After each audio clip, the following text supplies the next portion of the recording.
good day and welcome. Now today I am going to make a batch of soap. So I don't know what's the intention of this video. It's the first time that I'm going to make anything like this. So you're welcome to tag along. I don't think it's going to be really educational. Maybe I will most probably talk about the stuff I use. Maybe a bit about the recipe, maybe not, I don't know. This is really an unplanned video. I need to make soap for a market, so I'm busy preparing for Kragdag here in South Africa. It's the first weekend in August. So if you are in Pretoria vicinity and you want to come and visit me, you're most welcome. I would love to meet you guys. But yeah, so I'm just going to make a batch of tallow soap today, or in South Africa we know it as boerseep. So mine got a little bit of a twist, so I will explain to you a little bit later. But yeah, I'm just going to make soap real time. So sometimes people miss out on things because we don't really record all the smaller things and smaller details. I realized that we actually do stuff. I know, especially in my videos, there are many things that I don't really record or include in my videos because we try to keep it as short as possible because time is valuable. And yeah, so then things get lost in translation. So maybe you can pick up something new today, and maybe you just need to hang out with me. So yeah, I'm gonna make a batch of soap and let's see where this is gonna go. I already prepared some of my stuff last night, so I lined my mold already. So yeah, I've got my safety equipment here. I've got a special ingredient. I will tell you a bit later about that one. So yeah, I'm just going to put my mold aside. So this is out of the way. And I will use my safety glasses later. But I am just going to suit up in my gloves and get that done for the moment. So yeah, what I've got here is my scale, the equipment I'm going to use. I've got my recipe ready. I do have my tallow. If you are in South Africa and you don't want to render your own tallow, this tallow, it's okay. I bought a few batches from her already. This is from Maureen. She's in Cape Town somewhere, or in the Cape Province. I'm not sure exactly where she is, but it is lovely, lovely tallow. It is rendered nice and clean. It's beautiful to work with. Okay, somewhere along the line I lost the thumb in this thing. Okay, so I will leave contact details in the description box if you want to buy some tallow. I saw some tallow that somebody else bought from a different company. That was horrific, and it is being advertised as grade A clean, clear rendered tallow, but yeah, it was orange with meaty bits and ew, it was yucky. So Maureen packages it in 1 kilogram bags, and I must say it's like a filing system in my fridge there, so they actually package very nicely there. Okay, so first things first, I am going to use my stainless steel bowl to weigh my stuff in directly. Okay, just wait for this thing to switch on. Okay, and tear it out. Okay, the mold I'm using is a 20 bar mold, so it's quite a large one. It's nearly a 3 kilogram batch of soap. Oh, actually it's a 3 kilogram batch of fat I'm using. The oil weight is close to that. The total weight of this recipe is gonna end up as where do I see that? Okay, oil weight, lye weight, super, total batch weight. Total batch weight is 4.2 kilograms. So yeah, so I need another batch of tallow here because the tallow is 2.6. Okay, we'll get another one there. Okay, for this. These are in 1 kilogram bags, so I must say I really love using it.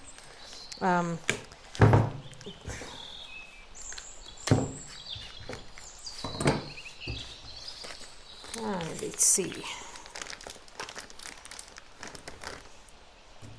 There is the number 1.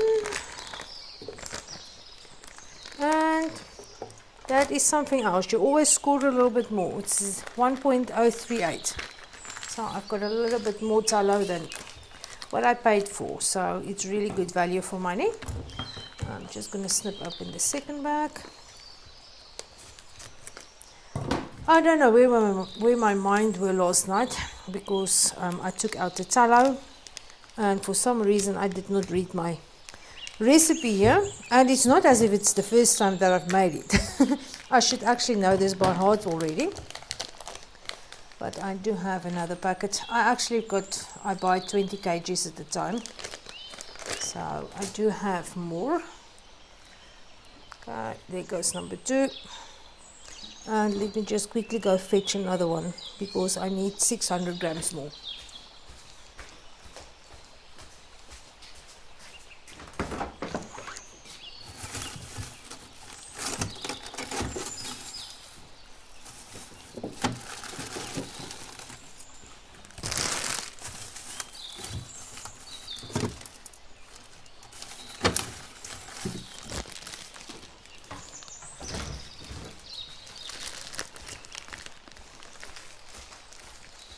Okay, let's see if I'm going to add this, if we're going to get to that. 2.4, 2.8, yep, we're going to get there. I just need to break this up a little bit smaller.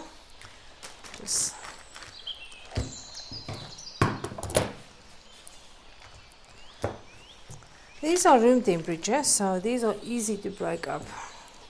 Those other two, not as much, but anyhow, we will get things done.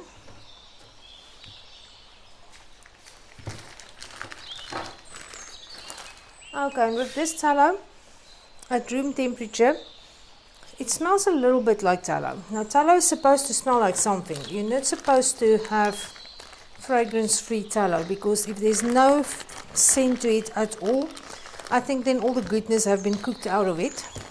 So I prefer it to smell at least like, yeah, tallow is supposed to smell like something. It's easier to cut these things open. Okay, so I think this video, in the real life or in the perfect life, this would have been a live video, but yeah, I've got my sound around my hips because I'm moving around all over the place. If I move away from my camera here, you can't hear me or anything.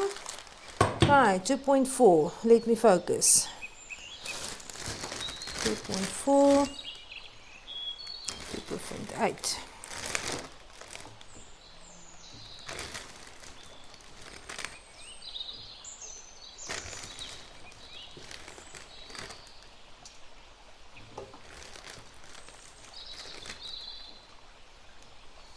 Right, 2.6,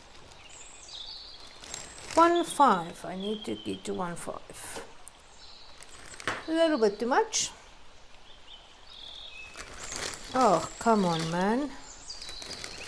Oh, okay. Now we are basically spot on here. A little tiny bit there. Ah, there we go. So that is my tallow around here. Okay, now I'm going to add some coconut oil. Now with my tallow soap, traditionally they call boersjeep. Okay, traditional boersjeep is usually just 100% tallow.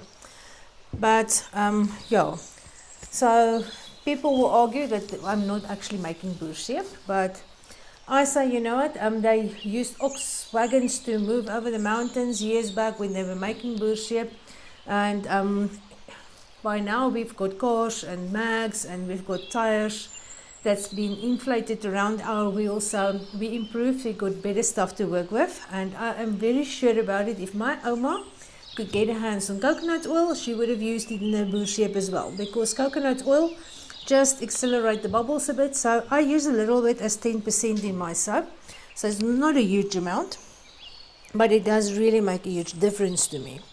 Okay, just tear this one out. Okay, let's see. I am going to use 290 grams of coconut oil in here.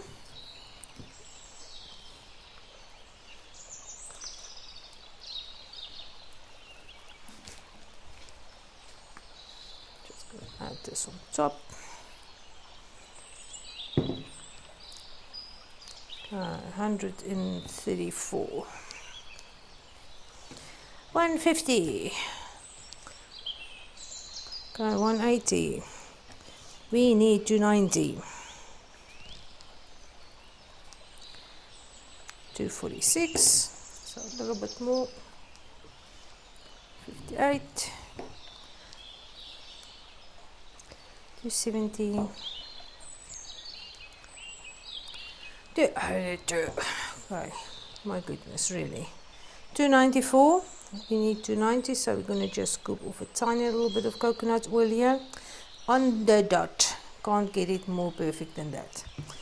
Okay, so there we've added the coconut oil, and I think I'm just going to quickly put it on the stove here. This is something that I can share with you. I've got a spoon that is dedicated for soap making, stainless steel, and I've bent a little bend in it. So if I put it in my pot, it hooks around the side and it does not slip into the pot and disappear there in the bottom, where you need something else to dig that out as well. Okay, off to the stove.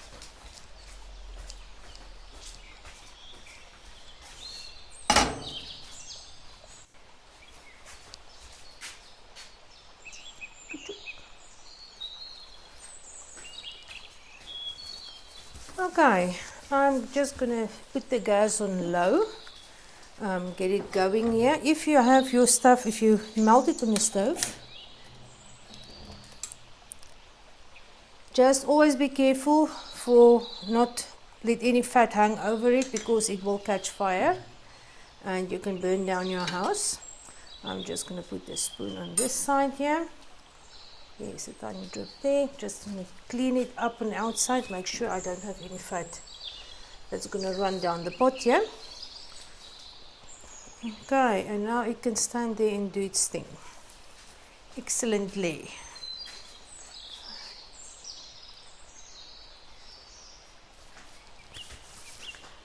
Okay, next up, we're going to mix our lye.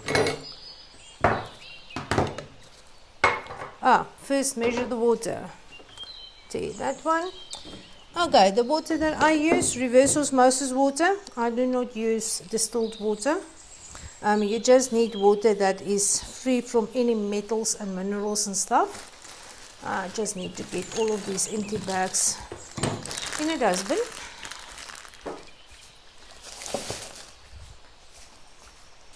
Okay, much better. This one aside. That.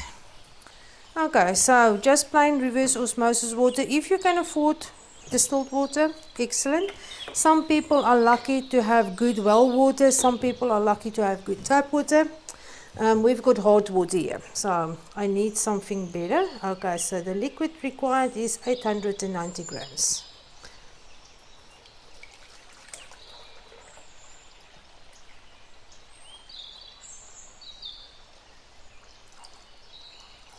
Mm, 700.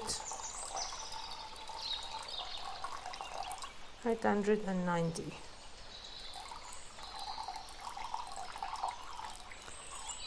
Oh my goodness, it sounds like a bathroom. 86. I think we're close enough. Okay. Oh, and my special ingredient here. Okay, the special ingredient, I don't know if it's so special. This is an experiment I'm running. I need to make quite a few of these batches. I'm not just going to make one of them. I've already made 2, but I am adding EDTA, ethylene diamine tetraacetic acid. So it sounds terrible. Okay, but anyhow, this is supposed to help to preserve the shelf life of your oils. So with tallow, I found that sometimes we struggled with DOS.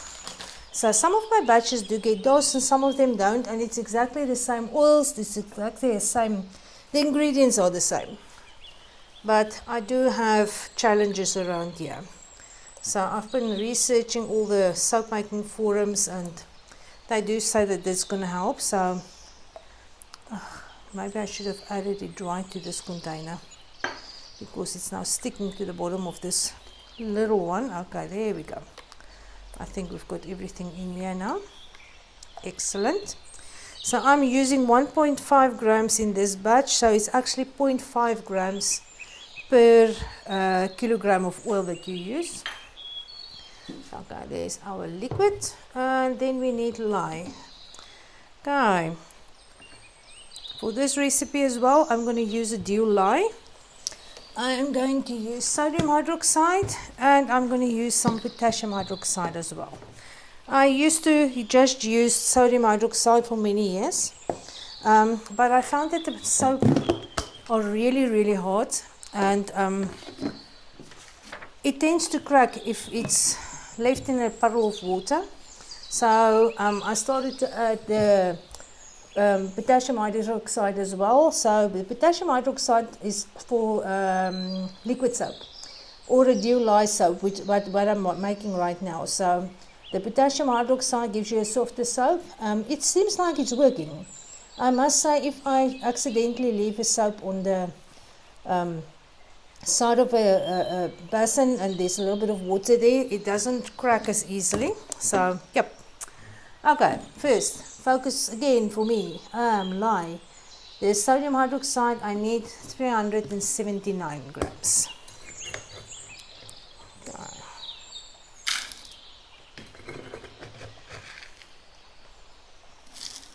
And this is also something I'm not teaching. I open the lid, and the lid is between my face and the sodium hydroxide. So it sort of directs the fumes away from my face. I must say this way works much better, because if you open the container completely, the little dust are getting into your lungs. Okay, sorry, 379. I'm not good at what I call it.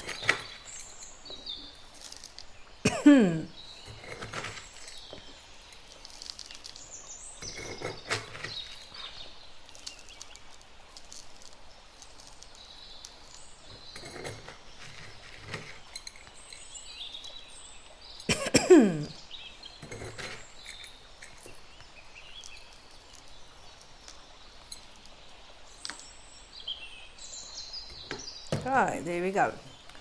Okay, and then for the potassium hydroxide, I'm going to use 65 grams or 64, because this little guy is only working in 2 gram increments.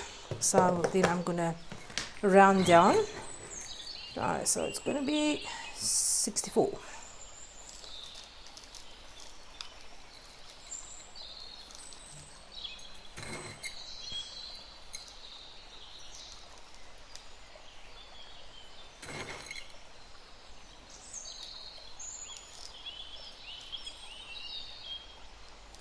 And with this, I don't know, it's as if it's not making as much fumes as the sodium hydroxide. I can actually deal with the potassium hydroxide much better. Okay, so we do have our lye, and we've got our liquid, and I've got my spatula, and I think I'm done with the scale. I can switch this one off. Okay, my oils are still going there. I can see there are still chunks of fat over there. So I'm just gonna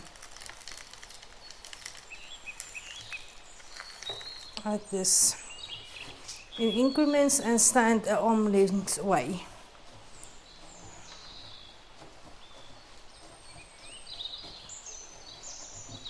If you are completely new to soap making, I am using food grade plastic containers to mix my lye in. So that is, if you look at the bottom of the container, the little triangle, number 5, or PP, polypropylene.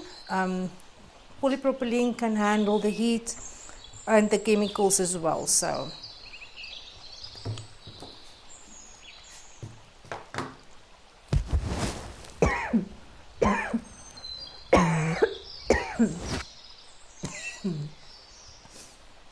daar moet jy maar uithou nou. Okay, because the temperature moved from about 24 degrees Celsius to 41 already, and we only have 1/3 of the lye in here.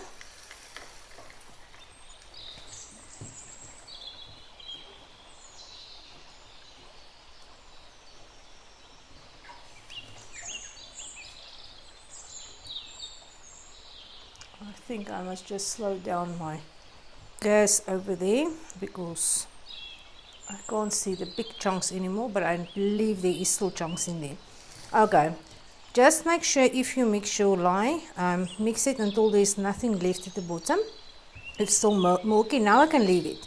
But if you leave little bits in the bottom, it makes one big disc, and to dissolve that thing is nearly impossible. It's like, okay, now we are still good here. I'm just going to slow it down a little bit. Okay. Okay, we are already on 59 degrees Celsius. And that's also the reason we don't use glass. The temperature rises so quickly that the glass can get thermal shock and it can crack. And trust me, you don't want this mess on your floor, ever. I once did a master batch the night before, and I poured it in a 2-liter cool drink bottle, which were not number 5 plastic, I think it's number 1. And initially it looked all nice and dandy, no problem. And I left it overnight, and the next morning the plastic was dissolved in the bottom, all of the acoustic soda all over my floor. And it's not as if you can just take a piece of cloth and dig in and just start to wipe up. So yeah, it was a big terrible mess. Okay, so all of our lye is added in here. We are at 90 degrees Celsius at the moment. Okay, so this needs to cool down. I usually soap around about between 50 and 60 degrees Celsius for tallow soap. Tallow is a pain in the butt, because if you soap to cool, you get a false trace. If you soap to hot, then it volcanoes. Then you need the perfect specific temperature in between to get it to gel all the way through, otherwise you've got gel rings as well. So if you can make tallow soap properly, then you can make anything else. It's actually a good place to start because it's not the most expensive ingredients. It's actually quite nice to work with. I love my tallow soap. Okay, 85 degrees Celsius. So it's cooling down nicely at the moment. Let me just double check the stove.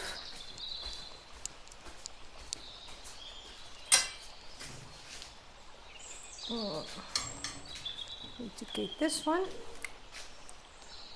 Okay, we are on 65 degrees Celsius here on the stove, so it can go a little bit more. Okay.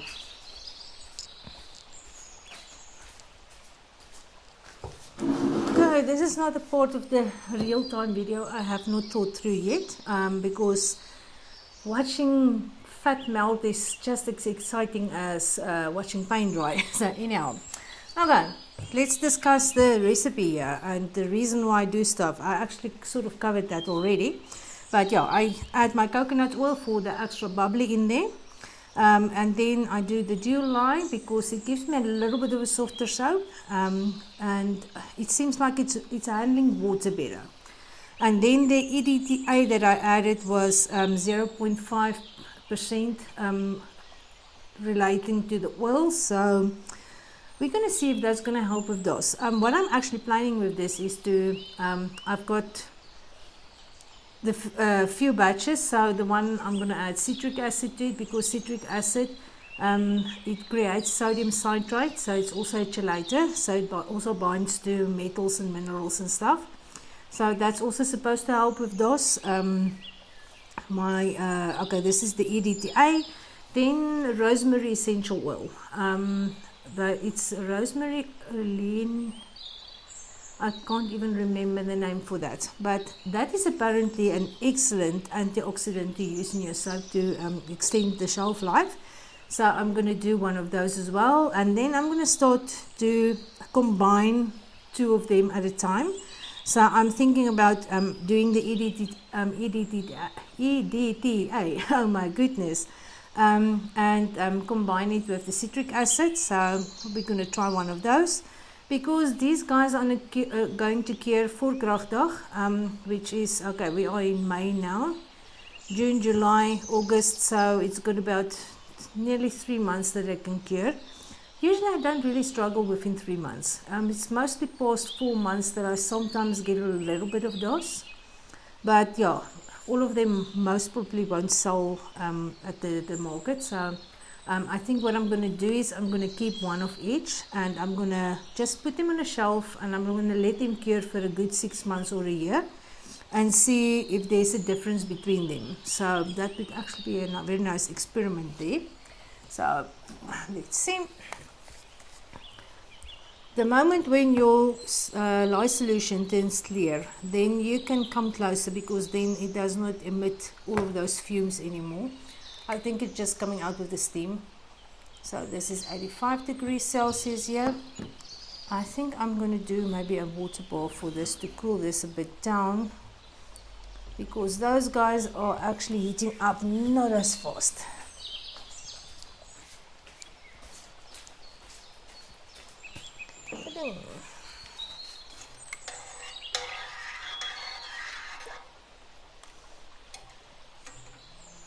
Yeah, my oils are still on 60 degrees Celsius.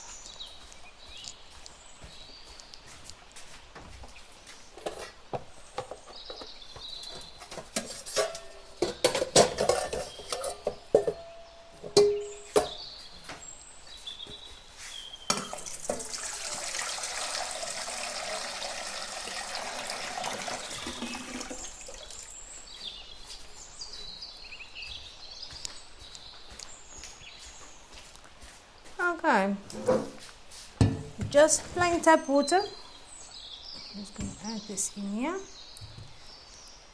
and get it to cool down a little bit faster. I am impatient. I don't like waiting for stuff to cool down and heat up and so on. I've got stuff to do in life. Okay, let's see.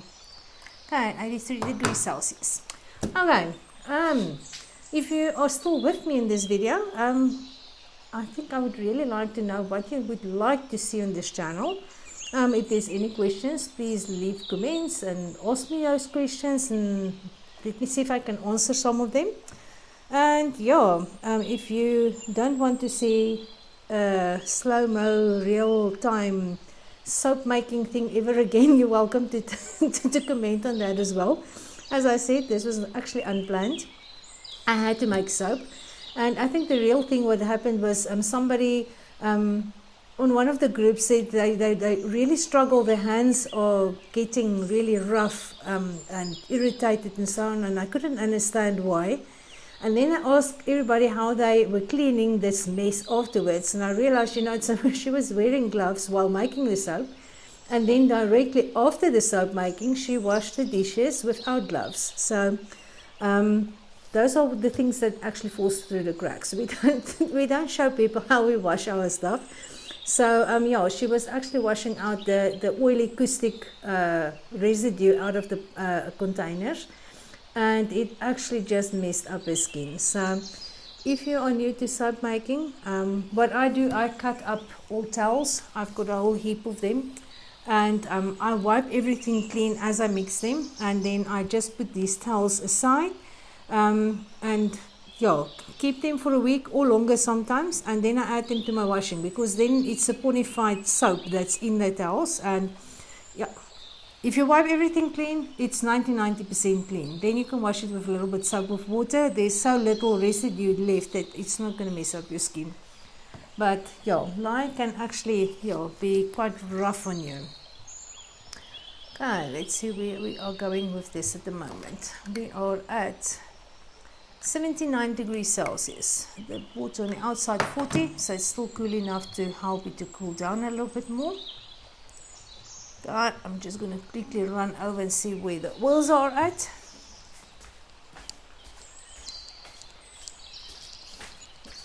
Just grab this one.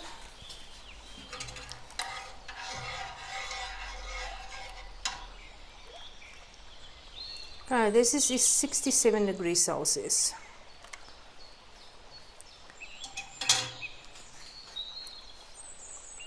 Okay, 67, and the lye solution is 80, 81. Okay, yeah, between 80 and 81. What? Easy cat. Why are you screaming at me? You're hungry. You're always hungry.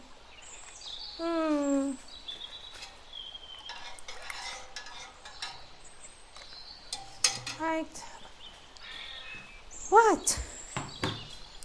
I'm being yelled at by my kitty cat. Okay, I'm not going to pick you up now. I'm busy. So I'm very sorry to hear of your misfortune of being a cat in our house. I can at least switch over to the stick blender in here. Okay, so we've got that ready here. And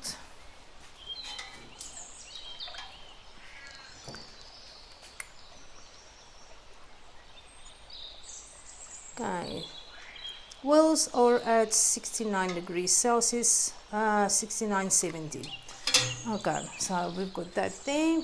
This side 77, 78. So I think I'm going to switch this one off. I'm just going to move it over to the table here. There we go. There's my little hook thing there. Okay.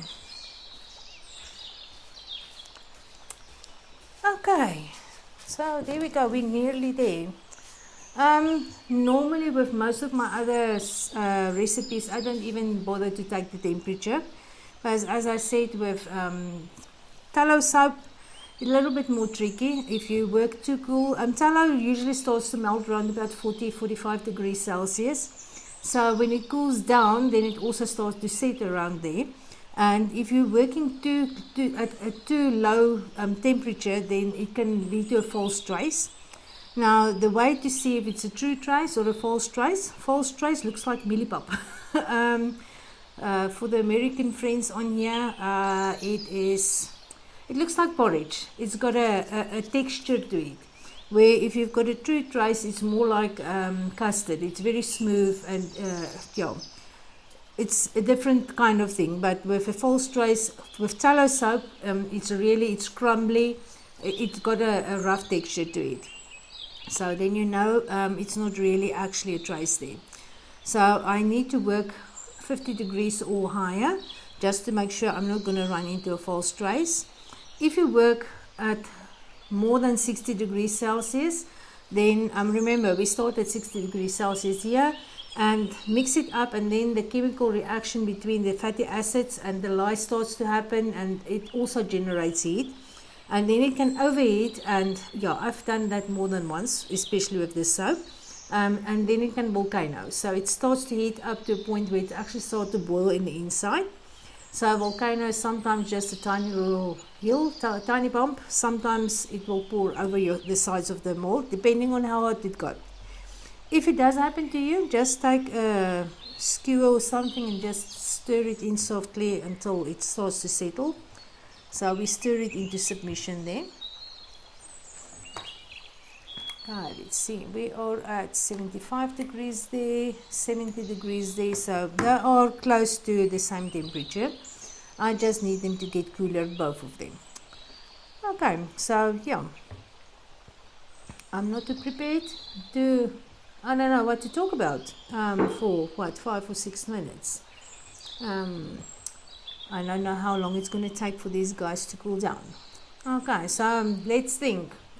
What would you guys... This is where a live session would have been nice, because then I can see the questions in real time and I can actually answer them in real time.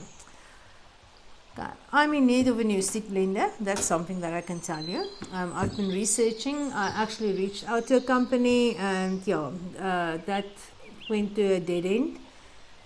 For some reason, the lady is not answering my messages anymore. I actually reached out so that I can partner with them to get a very nice stick blender for soap making, as well as creams and lotions and so on, that can emulsify without beating a lot of bubbles in our products.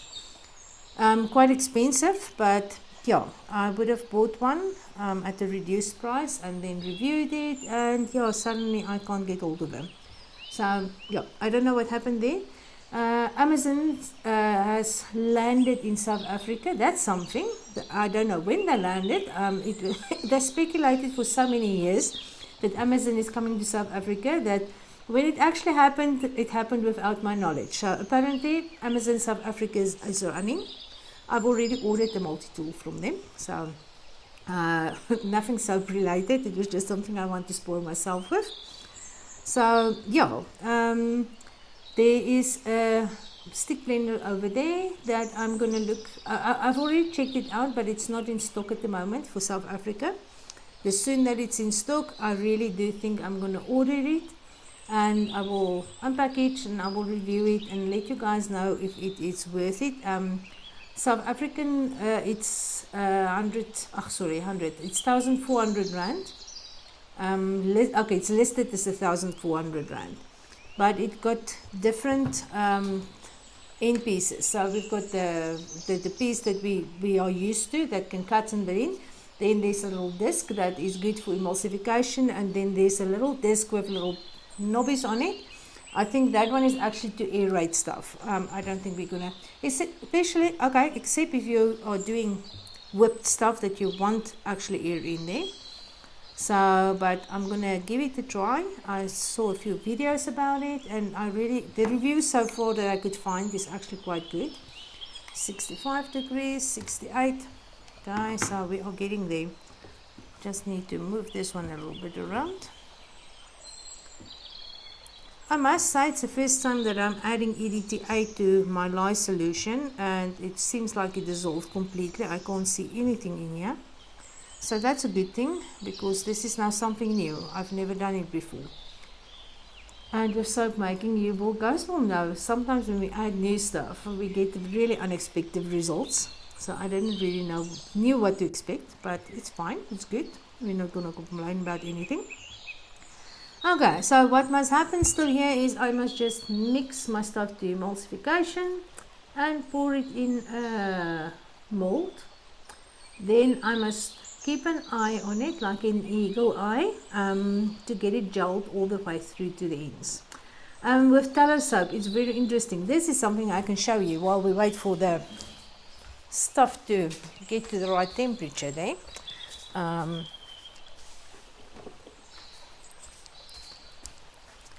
Okay, let me show you. I hope it's going to show up on camera. I've got some soaps here, and it actually produces a gel ring. But the interesting thing about tallow soap is the Vaseline kind of thing is the part that is not heated up all the way. The part that is gelling on the inside is the milky part. With other soap, it's exactly the other way around. So it is usually a big struggle to get it from here to here, all the way to here. So yeah, that's one of those things that with tallow soap, it's like a little baby that you really need to keep a close eye on it, because it will tend to either gel all the way through or not gel. Okay, it will tend to gel halfway, and you struggle to get it all the way through. If you wrap it up too warmly, I've got my towel here that I'm going to wrap it up with. So I'm going to show you my process on regulating the heat in there. Yeah, if it's too hot, then it just makes a bubble and it volcanoes or crack or do something weird. So this has been a mission for a very long time to get the soaps nice and white and bright all the way through. Because this is one of the things with boerseep, as we call tallow soap. People are used to it to be really bright and white, and that's something else. If you're making tallow soap and you struggle to gel it completely, it seems like the dual lye recipe actually gels easier. I don't know, everything is just a bit easier. I don't think I've mentioned it. The ratio that I use here is 10% potassium hydroxide and 90% sodium hydroxide. So that is what I've done in this recipe, and okay, the previous batches as well, that actually came out quite nicely. But it really does gel all the way through, much easier while behaving at the same time. So that is something that is a challenge, always been. but maybe we've won it. Okay, this is 66 degrees Celsius, 67. It's actually a bit warm. I don't want to work above 60. But this is taking longer than it's supposed to take for a video. In real life, it would not have mattered. Okay. But we will get there, we will get there. Okay, let me just move this a bit to this side. Recipe away. Okay. I have a little oven rack that I put underneath my mold when I pour it. Because if it's directly on the table, then for some reason I think it's just generating too much heat. So this actually helps it to just keep in line a little bit better, Okay. 64 degrees Celsius. This is really now like paint, watching paint dry. This one's 67. It's a bit too warm. I'm just gonna give it a different little piece of cloth to stand on top because I think this is cooking. Okay.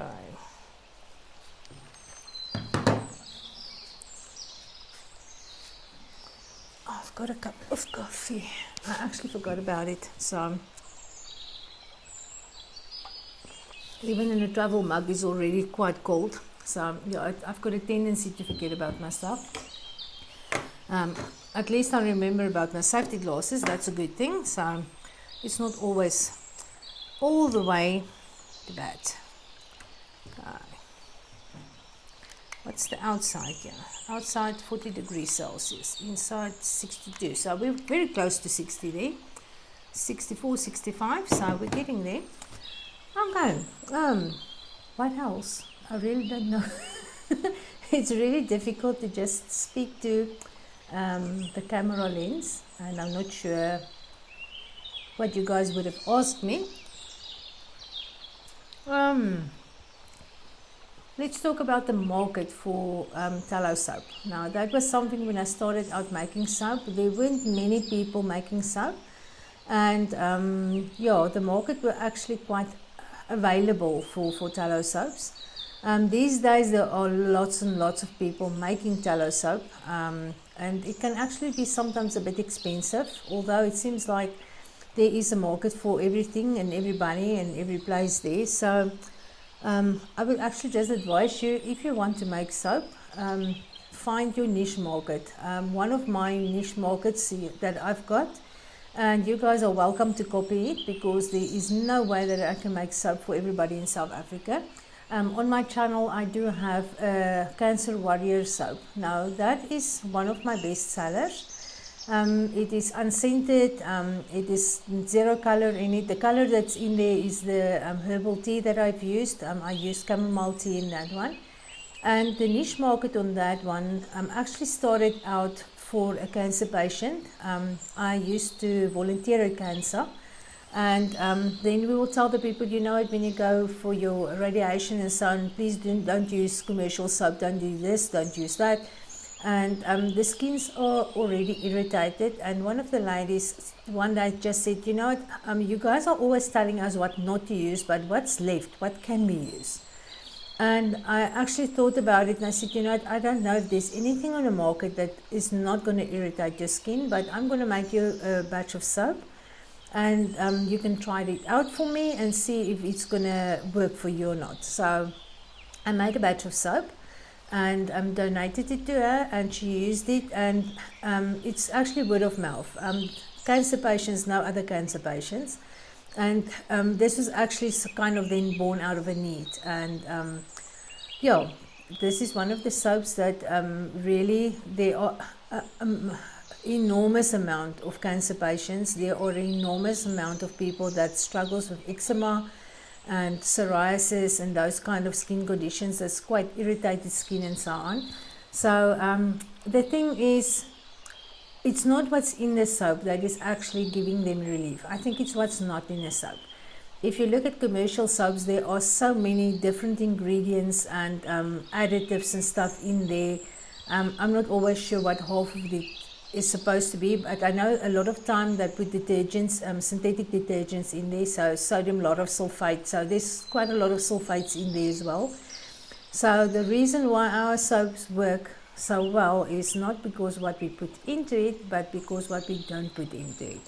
So there's definitely, if you want to start out soap making and you want to make a few runs, the Cancer Warrior soap is a good soap. It's a gentle soap, so you can use that recipe and market specifically then for people with skin conditions. I am starting now with, I love the tallow. I love tallow overall, not just for soap making. I love it for creams and balms and all those kinds of things as well. I do have a crocodile oil range that has been going for a while. I'm not really advertising on it. It actually sells by word of mouth. But the crocodile oil is actually a bit expensive. It's much cheaper than my competitors in the market. There are different crocodile oil companies, not many of them, but they are really expensive. So, but crocodile oil products are more expensive than tallow. Tallow is just much cheaper. So, yeah, I'm gonna start with. Okay, I'm busy working on eczema or a sensitive skincare kit. So what I want to put in there is soap. I want to put a tallow soap in it, unscented, uncolored, for the washing, and then I want to make a bath soap. So we're going to have a sensitive bath soap in there, and then I want to make some tallow. I think about the emulsified tallow body butter, with added few herbs in there. So and then it's a support kit, and sell the items separately as well. So that's the idea. That must also happen before Kragdag. So there's a lot of stuff that needs to happen before Kragdag. And I think that's why I decided to record this session, because at least then I'm making a video, because I released one yesterday. And there were actually people on WhatsApp telling me they're so glad I'm back. I said, I'm not sure if I'm back, I'm busy. So but it's exciting time we live in. Okay, 64 degrees Celsius there. This one is 60. So we've got at least one of them behaving. We've got it where we want it. Maybe I must just quickly change the water. Then I can get it lower quicker. Although the water is 40 degrees Celsius, it's still 20 degrees cooler than the water inside the bucket. So I'll just move it around a little bit. So if you've got the skincare range, please share it with us. Put it in the comments. We can maybe help you guys to market a bit, meaning I can just at least talk about it, get people's attention to your products. Even overseas, if you are in a different country than us, please leave it in the comments. I'm always curious. I read other people's comments, so maybe somebody will just catch you and see where you are. Maybe you get somebody that's local and connect to them. I must say that is one of the things that I really enjoy about Kragdag. It's for those that are in America, so Kragdag is like a big festival, but it's more focused on sustainability and so on. So we've got lots of solar solutions and communication solutions, homeschooling. It's all more a bit. We move back to the basics a little bit there. So and then we've got a part of the market for handmade products and so on. So that's where I'm going to stand. That's actually just a big market that is focused on sustainability. Lovely people, lovely atmosphere. So we meet up there. I've met quite a lot of my soap making tribe that came and visit me. I actually met people there that actually became part of the soap making tribe while we chatted over there. So Kragdag is really a good place to connect, and if you're in South Africa, I would really advise you, come and have a peek. It is Pretoria East Side, Diamantvallei Landgoed. It's closer to Ruyten, the people that know the area there. Big farm. There's usually about 600 stalls, I think, if I remember correctly. But yeah, there's lots of stuff to see and to do there. The entry fee is 50 Rand for the whole weekend. It's a long weekend, so you can come and visit every day. So the 50 Rand covers everything. But you need to register, I think, before time to get a discount. So I think it's normally 100 Rand per person, but if you register on the website, then you get half price. So yeah, it's actually worth it to come and visit. I really think so. So I'm actually curious to see what's going on. Who's gonna stand? And this is 58 degrees, so awesome. 61, 63. Okay, I think I'm gonna just pour these two together. I'm just gonna stir them first a bit. I'm just gonna do the safety glasses thing. Always use your safety gear. Okay, this one's got a splatter or something, right? Oh, is where I'm supposed to look through. I put this in a car. What happened is the neighbor called. They had a spitting cobra in the chicken coop.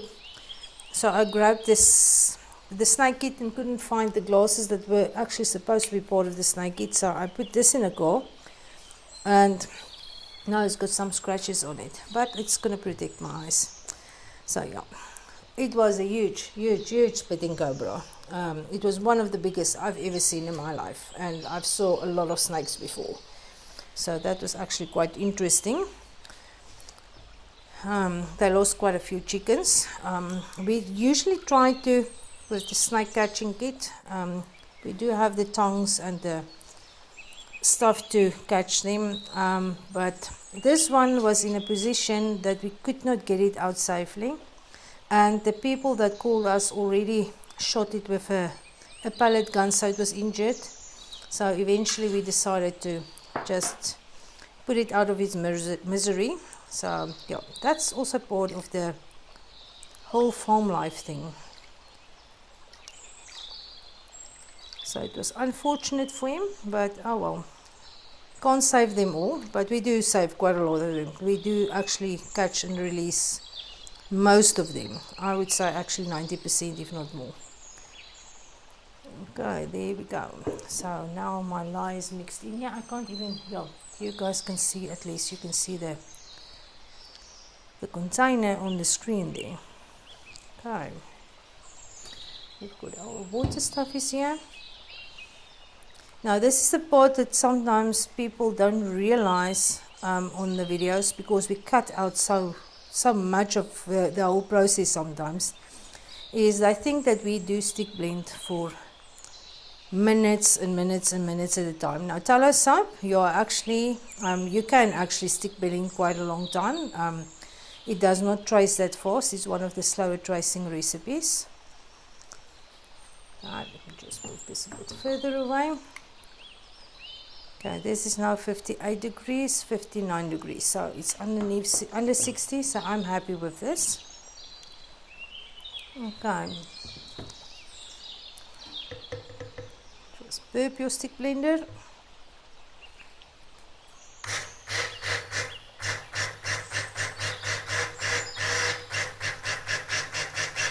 In the beginning, I just give it short pulses. Because while it's very liquid, it splatters over very easily, and I've got a full pot here. As you guys can see, this is not my first batch, because I know exactly if it's going to fit or not. So if I made this recipe a bit bigger or a little bit larger quantity, then it would not have fit. The same with my lye solution container. I think it's number fit, or no, what do you call it? It's nommerpas in Afrikaans, so it's definitely not number fit in English. But it's a perfect fit. Let's say it like that.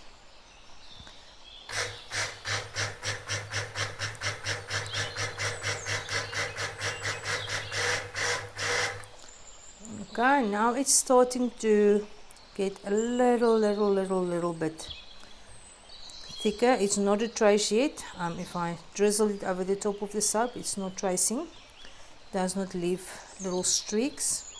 So I'm just gonna go slow with this, guys. Okay.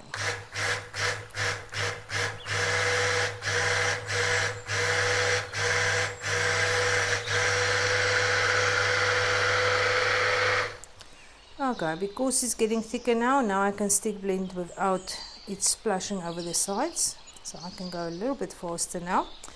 Now let's see if it is emulsified. Now this is something most new soapers. Okay, I actually hope it's not emulsified yet. Oh, it's very close to emulsification. Alright, let's see if I can show it on camera here.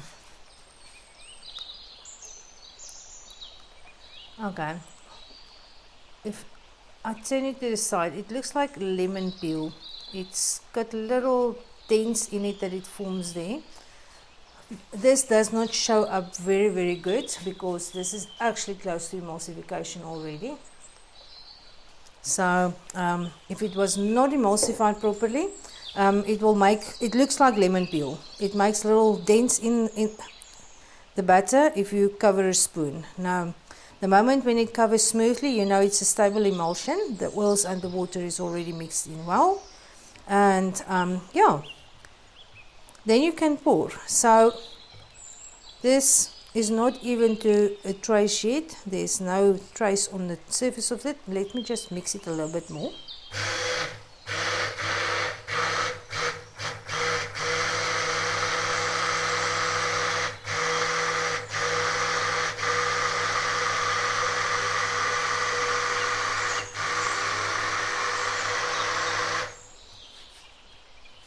Okay, that's the other thing. If you let it stand for a minute or so and you stick blend it for a few seconds, you will quickly see if there is a difference or it's making streaks or something. So then you know it's not emulsified. This one is already emulsified. I can pour this into the mold and it will become soap. If I look at the back of the spoon as well, it's not making any bubbles anymore. But as I say, for new soap makers, you do not have to blend forever. You do not have to blend to a trace. You can blend to emulsification, then you can pour it. So I'm just going to blend it a little bit more to see if I can show you a thin trace here. Normally I would have added to the mold already because it's already emulsified.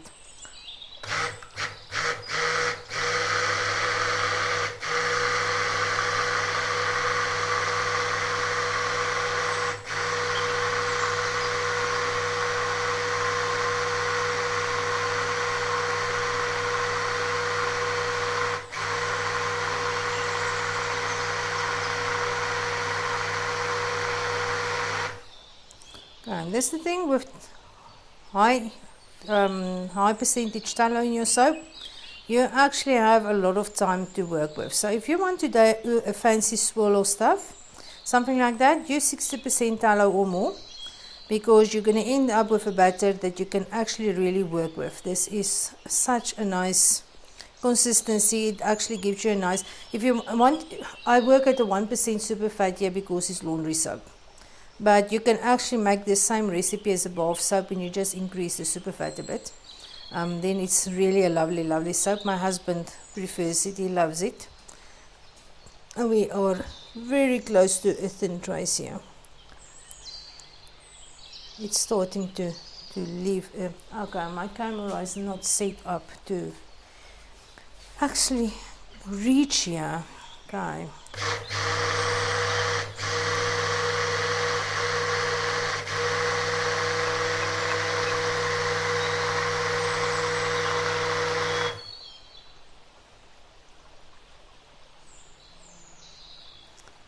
Okay, we do have a thin trace, but I don't think you're going to see it on camera. Camera is too far away. If I bring this closer, I can try to bring it closer, but then I'm going to run out of rope on the stick blender. But okay, let's move it like this. A bit closer here. I don't know if that's going to make any difference. But anyhow. Let's see. I don't think you're going to be able to see a thin trace. Maybe if we go to a thicker trace. Let's see for the thicker one. We can go a bit thicker, it's all.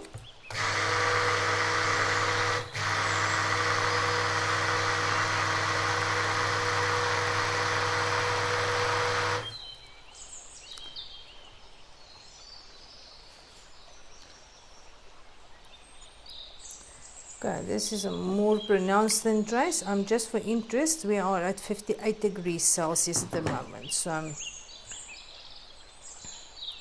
I think we're going to cool down a bit and then it will start to heat up again. Okay, I'm not sure if you can see anything. You can try to...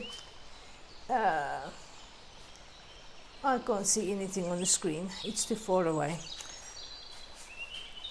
I really wanted to show a thin trace here. I can actually take the camera out, but yeah, then I will have to ask my son to edit it out because it's going to be all over the place, but why not? Let's see if I can do this without touching anything that I'm not supposed to touch.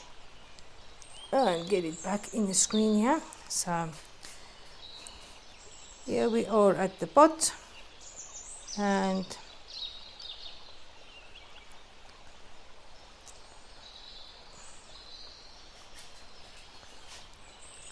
yeah, around the stick blender.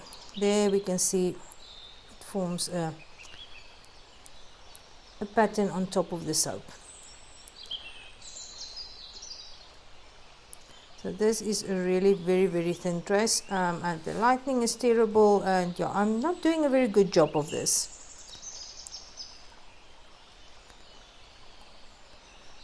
But you will get the idea. Okay, thin trace. Okay, now to get this camera back in here without messing everything up, because this is actually, I'm recording on my phone.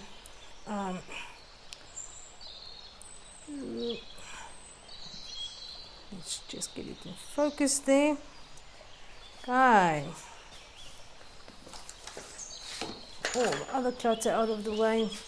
I am done with this. I can remove this. Okay, and I think I'm gonna stop here. This is now, it's a lovely thin trace. I just can't seem to be able to show it on camera properly. Okay, and now I've made a mess in the stick blender as well.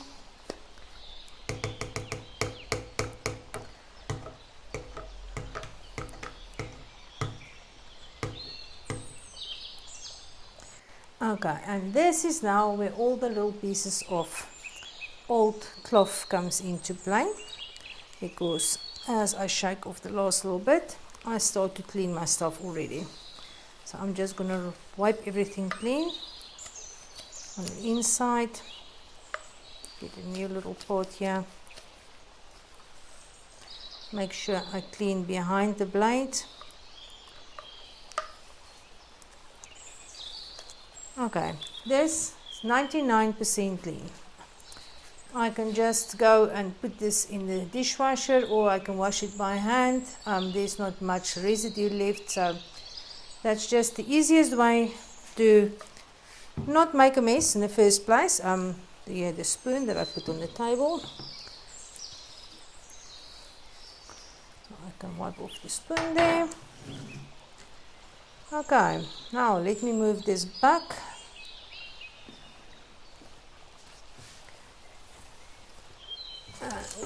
Get the mold closer. This table is also not the best one to put things down on because it wobbles the whole camera action there. Okay, I'm just going to stir it through because it's starting to thicken in trace a little bit. So I just need it to be a smooth pour here. Okay, then what I'm going to do is I'm going to put my spatula in the mold and I'm going to pour on top of the spatula. Let me just move it to this side like this, because that helps me to prevent bubbles forming. And there we go.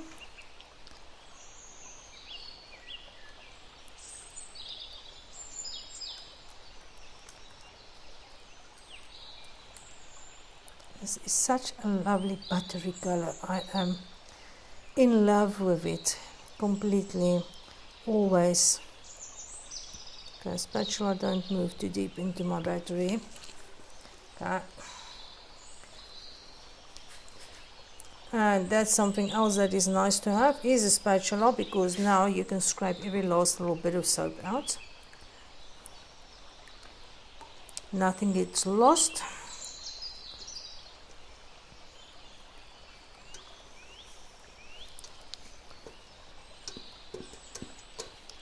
And I've got a spatula that's got a flat end here.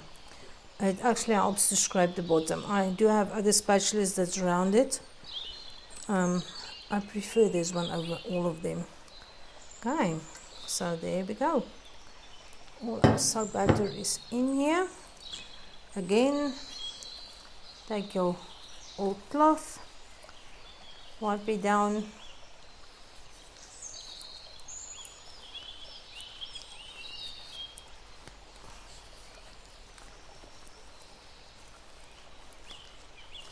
Right, basically clean there. Just gonna shake this a little bit. There we go. I hope I didn't shake the camera too much. And now I'm just gonna wipe out, and I'm still on the same cloth. I haven't even taken a new one yet. And I've got a whole bunch of them. This one is getting saturated a bit now, so I'm just gonna wipe out. It's actually clean enough. This I can actually handle in the dishwasher, or not the dishwasher, in the sink. So there we go, basically clean. So all of this stuff needs a warm soapy wash, and it's done. This little piece of cloth, I'm just going to open it up, and I will put it somewhere where it can saponify completely, and then it's going into the wash when I do my washing again. Okay, so there we go, that pot there. Now I'm just going to get my little rack closer here. And I'm going to put my mold on top of the rack.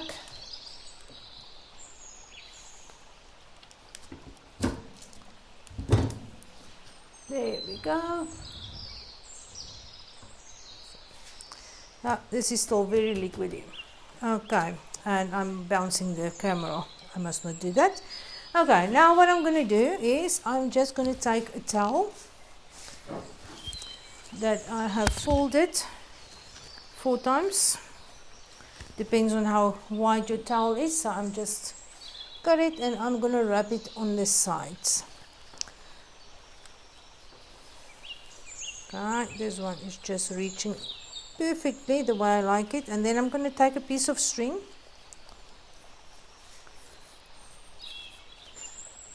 And I'm just going to tie it. Corners usually works better.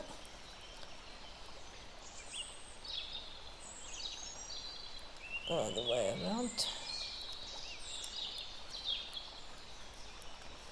Okay, so the reason for this is when your soap starts to heat up and it starts to gel, usually we'll see it gels on the inside first. It loses temperature, it loses heat on the sides. So the moment when you insulate it with a piece of towel or so, then it keeps the heat in, and it gives a chance for the gel to reach all the way to the sides. So this is now the tricky part here. I need it to heat up chemically to reach the gel phase all the way, but I don't want it to heat as much that it's going to start to swell up and maybe crack in the middle or overflow or anything like that. So that's why I've got my little thermometer, and it is 51 degrees, 52 degrees Celsius at the moment. Usually it will gel around about 60. So for now, I am going to take a piece of cardboard. Now this one even got holes in it, it doesn't matter. I'm going to put it there, and I'm going to take another towel or something, and I'm just going to seal it up a bit. And I'm going to take a peek every now and then and just lift up the corner and see where the temperature is at, where the gel is at, and so on. Okay, when it's gelled all the way to the sides, I will remove the towel on top and the towel on the sides, and I'm going to just leave it to cool down. Now this will be cut within 4 to 5 hours. because if you leave it longer than 5 hours and it cools down, then it is nearly impossible to cut. Tallow soap is extremely hard. So yeah, within 4 hours, 5 hours from that I've poured it right now, then I'm going to cut it. I will bevel the edges immediately, and then I will just put it on a curing rack, and I will turn them every second day a little bit, because I've got a lot of soaps. They tend to sit a bit close to one another, but there are quite good aeration around them. And yeah, then it is packaging and off to the market. So I hope you guys enjoyed spending time with me. It's been quite a long time, but if there's any newcomers here, this is what it entitles to make soap. It's about an hour of your life. Make sure you don't have any cats that's screaming at you and climbing on tables and so on. Luckily mine do not get on my work surfaces at all, so but I think she gave up. There is pellets 24/7, and yeah, but she wanted a snack right now. She will get a snack tonight. So okay, I'm gonna stop the video here. If I cut it or get something interesting in the gel phase or so, I will just show you guys again, but it will most probably gel within the next hour or so. And then yeah, if I don't come back to this board again, then you must keep well and keep safe. And thank you for spending all the time with me. Thank you for all the comments. If you have not liked and subscribed yet, please may I ask you to like and subscribe. It's going to help me to buy a proper camera with proper sound equipment. Then I don't need to carry a mic around my waist.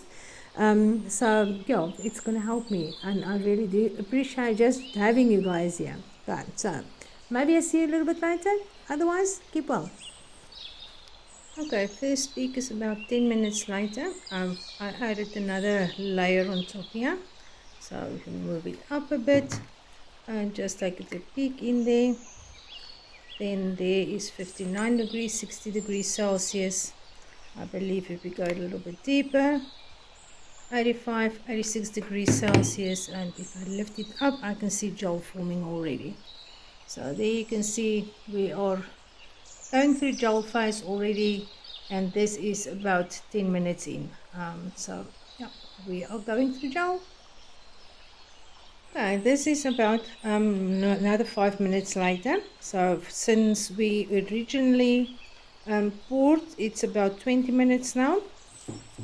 So here you can see it's actually moving quite fast. We've got 84 degrees Celsius, 86 in the middle of this.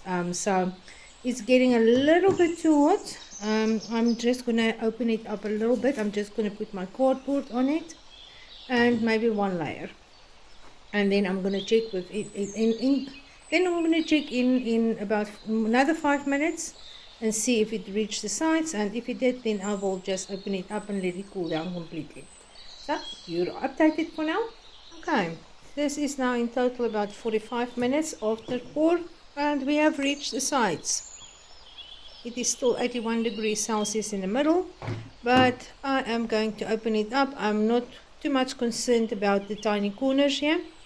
It might actually still go through gel phase, but these are the little slices that I cut off the ends in anyway. So all of my soap is going to look nice. Now the interesting thing is, if you look at it there, and if you look at this soap here, this gel phase in here is going to turn bright and white like this, and when it cools down, then the white over there is going to turn translucent like this. This is going to be the last update for the moment, so you guys must keep well, keep safe.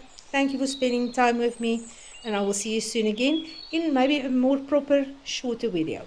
Okay, bye.